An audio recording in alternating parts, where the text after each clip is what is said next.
Allah mengatakan, lu'ina alladhina kafaru min bani Israila ala lisani Dawud wa Isa ibn Maryam dzalika bima asau wa kanu ya'tadun kanu la yatanahawna 'an munkarin fa'alu.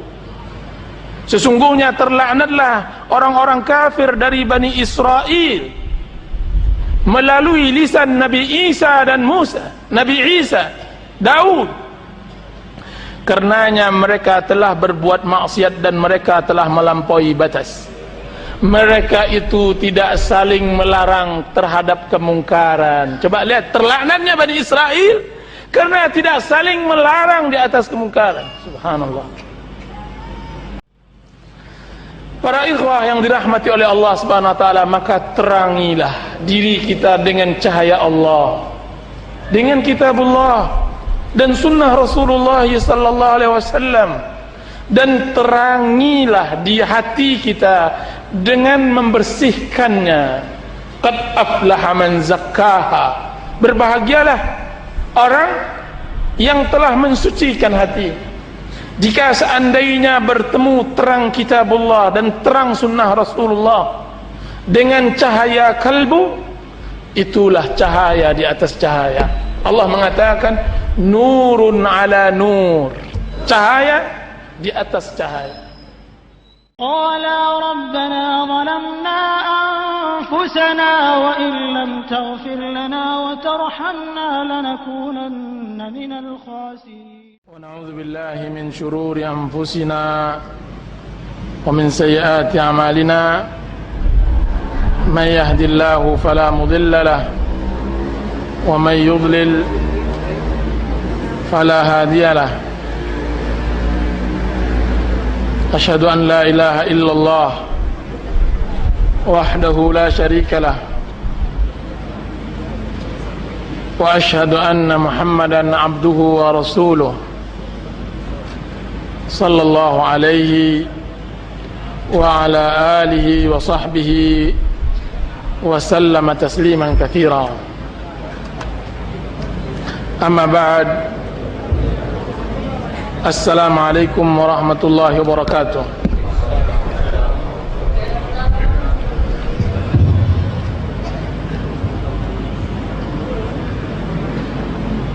Sesuatu yang menyejukkan hati dan memberi kegembiraan di hati seorang muslim adalah beramai-ramainya kaum muslimin menghadiri majlis ta'lim, dan ini adalah bentuk taufik dan inayah Allah Azza wa Jalla pada kota ini. Maka acara-acara seperti ini hendaklah didukung.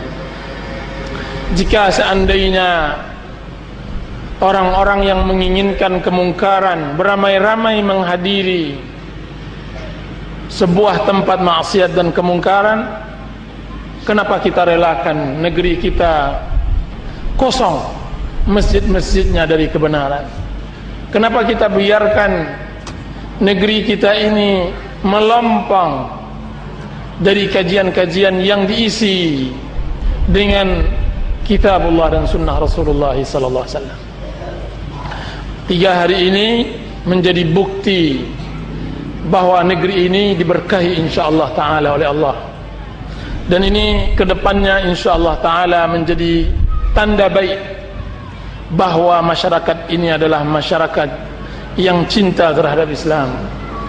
Yang dibutuhkan adalah memberi kesadaran kepada sanak keluarga, famili, bahwa tidak ada solusi dari kejadian yang menyedihkan di akhir zaman, dari fitnah yang sangat menakutkan, dari cobaan-cobaan dan yang lainnya, kecuali kembali kepada Allah Azza wa Jalla. Jika seandainya seramai inilah setiap masjid, setiap kajian di tempat-tempat yang diadakan, niscaya tidak akan ada azab, tidak akan ada musibah. Yang ada hanya rahmah, keberkahan, hidayah, taufik. baik bagi pemerintahannya maupun untuk rakyatnya. Demi Allah,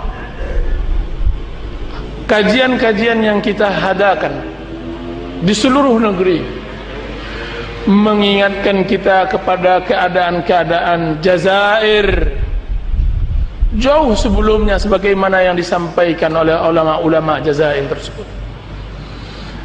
Kajian-kajian ahlu sunnah dihadiri ribuan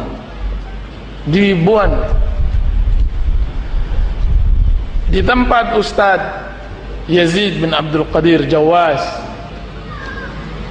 Saya pernah juga mengisi di tempat itu atau di tempat-tempat lainnya.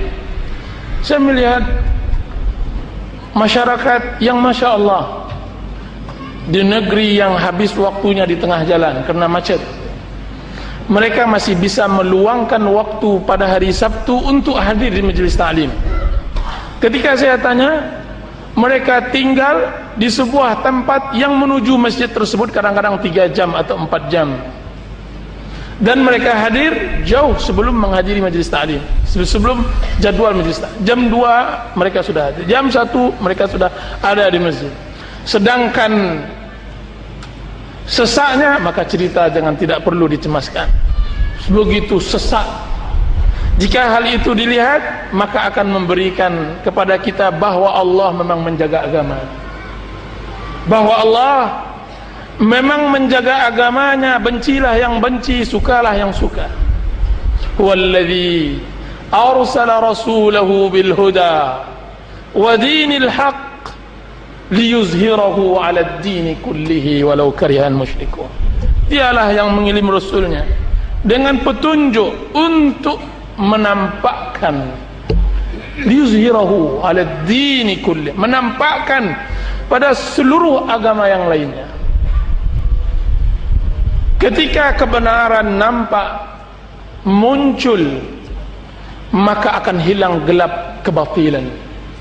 Sesungguhnya kebatilan itu berani karena kelangkaan kebenaran. Karena langkanya benar, karena langkanya kebenaran, maka majulah kebatilan. Akan tetapi jika seandainya kebenaran hadir, maka dia akan hilang. Qul ja'al haqq wa zahaqal batil innal batila kana zahuqa. Karena kebenaran terang, sedangkan kebatilan gelap, dan selamanya terang tidak akan bisa dikalahkan oleh kegelapan. Para ikhwah yang dirahmati oleh Allah Subhanahu wa taala, maka terangilah diri kita dengan cahaya Allah, dengan kitabullah dan sunnah Rasulullah sallallahu alaihi wasallam, dan terangilah di hati kita dengan membersihkannya. Qad aflaha man zakkaha, berbahagialah orang yang telah mensucikan hati. Jika seandainya bertemu terang kitabullah dan terang sunnah Rasulullah dengan cahaya kalbu, itulah cahaya di atas cahaya. Allah mengatakan nurun ala nur, cahaya di atas cahaya.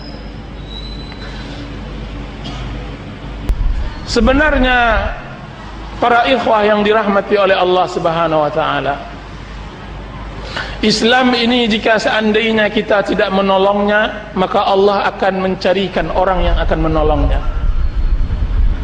Sebenarnya para ikhwah yang dirahmati oleh Allah Subhanahu wa taala, Allah tidak membutuhkan kita. Jika seandainya kita melalaikan, jika seandainya kita menyia-nyiakan Islam ini, maka Allah akan gantikan kelompok lain yang akan membela Islam. Itu yang disebutkan oleh Allah Subhanahu wa taala. Akan terus berjalan siang dan malam, kecuali Islam ini akan dibantu dan ditolong oleh Allah. Cuma permasalahannya, kalau seandainya kita tidak membantu Islam, siapa yang akan kita bantu? Tentu syaitan yang akan kita bantu. Kalau seandainya kaki ini kita tidak letakkan di atas kebenaran, berarti ia akan berletak di atas kebatilan. Famadza ba'dal haqqi illa ad-dhalal? Apa setelah kebenaran kecuali kebatilan? Jika seandainya waktu ini tidak disibukkan dengan kebenaran, dia pasti disibukkan dengan kebatilan. Jadi permasalahannya bukan kepentingan Allah, bukan kepentingan Islam, akan tapi kepentingan saya sebagai seorang muslim, kebutuhan saya untuk berkhidmat menghambakan diri kepada Allah. Makanya saya membela kebenaran. In tansurullaha yansurkum, jika seandainya kalian menolong Allah, Allah akan menolong kalian. Pada siang hari tadi atau sore hari tadi kita telah menerangkan sedikit banyaknya tentang syarah hadis al-iftiraq, hadis iftiraqul ummah, dan kita terangkan bahwa yang Allah butuhkan bukan dakwah. Jika seandainya mengaku mendakwa kebenaran, merasa berada di atas yang hak, Allah tidak membutuhkan. Sungguh Bani Israel telah lebih dahulu mendakwakan dirinya. Bahkan dakwah mereka bukan hanya sebatas mereka di atas kebenaran, mereka mendakwakan bahwa mereka adalah anak-anak Allah. Qalatin nasara nahnu abna'ullahi wa ahibba'uh. Berkata orang-orang Nasrani, kami adalah anak-anak Allah dan kekasihnya. Kekasihnya. Jadi dakwah sudah menjadi tradisi manusia yang Allah ingin buktikan adalah kenyataan dan realita. Makanya para ulama kita menyebutkan surat yang ada di dalam Ali Imran, ayat yang ada di Ali Imran dengan surat al-imtihan dan al-ikhtibar, surat ujian, surat standar fitnah. Allah mengatakan ayat itu adalah qul in kuntum tuhibbunallaha fattabi'uni yuhibbukumullah. Katakanlah hai Muhammad, jika seandainya kalian mencintai Allah, maka ikutilah aku, yaitu Muhammad. Katakan kepada mereka, wahai Muhammad, kalau seandainya mereka umat-umatmu itu mengaku bahwa mereka cinta Allah, maka ikutilah aku, yaitu ikutilah Nabi Muhammad SAW. Jadi teruji orang yang mendakwakan bahwa mereka cinta kepada Allah dengan ujian apa? Mengikuti Rasulullah SAW. Di atas bejana itu diuji. Dan semua yang kita sampaikan dari awal daurah sampai akhir daurah, bahkan sampai kematian menjemput, kita sedang membakar ujian tersebut. Kita akan membedakan antara emas dengan layang, antara sutra dengan benang. Kita bedakan terus. Sakitlah yang sakit, marahlah yang marah, karena kebenaran tetap ditegakkan. Seharusnya amar ma'ruf dan munkar tetap harus dilakukan. Para ikhwah kaum muslimin yang dirahmati oleh Allah Subhanahu wa taala, sesungguhnya itulah metode Islam di dalam berdakwah kepada Allah Azza wa Jalla, yaitu menerangkan kebenaran. Menerangkan kebenaran. Itulah yang disebut amar ma'ruf nahi munkar. Amar ma'ruf nahi munkar harus kita tegakkan jika seandainya kita tidak ingin datang lagi tsunami yang kedua. Amar ma'ruf nahi munkar yang sesuai dengan kalamullah dan sabda Rasulullah harus kita tegakkan jika seandainya kita ingin terjauh dari laknat Allah. Allah mengatakan lu'ina alladhina kafaru min bani Israila ala lisani Dawud wa Isa ibn Maryam dzalika bima asau wa kanu ya'tadun kanu la yatanahawna 'an munkarin fa'alu. Sesungguhnya terlaknatlah orang-orang kafir dari Bani Israel melalui lisan Nabi Isa dan Musa, Nabi Isa, Daud. Karenanya mereka telah berbuat maksiat dan mereka telah melampaui batas. Mereka itu tidak saling melarang terhadap kemungkaran. Coba lihat terlaknatnya Bani Israel karena tidak saling melarang di atas kemungkaran. Subhanallah. Zaman sekarang kaum muslimin yang dirahmati oleh Allah Subhanahu wa taala, penyakit kita sangat banyak. Musibah kita sangat besar. Kita adalah umat yang terhina dari semua umat yang ada. Jika seandainya kita adalah umat yang terbaik, niscaya Allah tidak hinakan kita. Apa kata Allah Subhanahu wa taala tentang dakwaan Bani Israel? Bahwa mereka adalah kekasih Allah dan anak-anaknya. Qul falima yu'adzibukum bidzunubikum. Katakan hai Muhammad, kenapa kalian diazab dengan dosa kalian? Kenapa ada tsunami? Kenapa ada gempa? Kenapa ada pertikaian? Kenapa ada krisis dan semacamnya? Itu semua adalah maksiat, musibah. Bukti kita jauh dari agama Allah Azza wa Jalla. Dan jauhnya kita dari agama Allah tidak bisa dengan cara mengelus-ngelus maksiat. Katakan kebenaran sebagai kebenaran, sebagaimana kita berani mengatakan kemungkaran sebagai kemungkaran. Kita tidak tidur nyenyakkan kaum muslimin yang berbuat maksiat.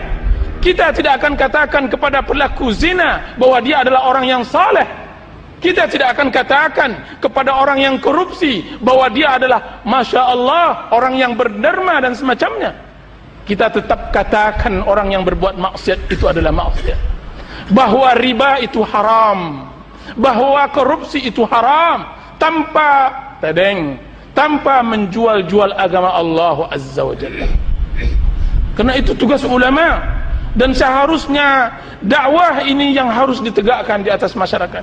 Jika seandainya kita tidak ingin tsunami datang lagi, jika seandainya ulama telah berbicara sesuai dengan kehendak masyarakat, dalam artian yang diinginkan oleh masyarakat, sudah menjual dirinya kepada pengekor-pengekor syaitan, telah tidak berani lagi berucap karena telah banyak berhutang budi dan semacamnya, maka di sanalah awal musibah, karena kebenaran tidak ada lagi ditegakkan. Siapa yang akan menyebarkan kebenaran jika seandainya ulamanya telah segan untuk menegakkan kebenaran? Siapa lagi yang bisa menegakkan agama Allah jika seandainya yang menyampaikan agama Allah Subhanahu wa taala telah lari dari ladangnya? Subhanallahal azim. Ini yang kita khawatirkan dari banyak daerah dan banyak tempat. Dan hendaklah ini saling tolong menolong antara masyarakatnya dan pemerintahannya, antara orang kayanya dengan orang yang berpangkatnya. Seluruhnya ta'awanu 'alal birri wat taqwa, bertolong menolong di atas kebaikan dan takwa, karena dengan hal itu baru Allah akan berikan keberkahannya. Jadi kaum muslimin yang dirahmati oleh Allah Subhanahu wa taala, mudah-mudahan ini adalah awal dari kesadaran, kebangkitan, agar kita selalu menanyakan kebenaran di atas kitabullah dan sunnah Rasulullah SAW. Susah apapun yang ia temukan dari cobaan di dunia ini dalam menegakkan penghambaan diri kepada Allah, maka satu saat pasti dengan yakin ia akan bertemu dengan Rasulullah SAW di Telaga Kautsar. Mudah-mudahan seluruh yang hadir dan seluruh orang-orang yang mendengar, seluruh kaum muslimin dan muslimat di zaman ini mendapatkan Telaga Kautsar bersama Rasulullah sallallahu alaihi wasallam, dan mudah-mudahan bermanfaat. Wassallallahu ala nabiyyina Muhammadin wa ala alihi washabbihi wasallam. Wassalamu alaikum warahmatullahi wabarakatuh. Qala rabbana zalamna anfusana wa in lam taghfir lana wa tarhamna lanakunanna minal khasirin.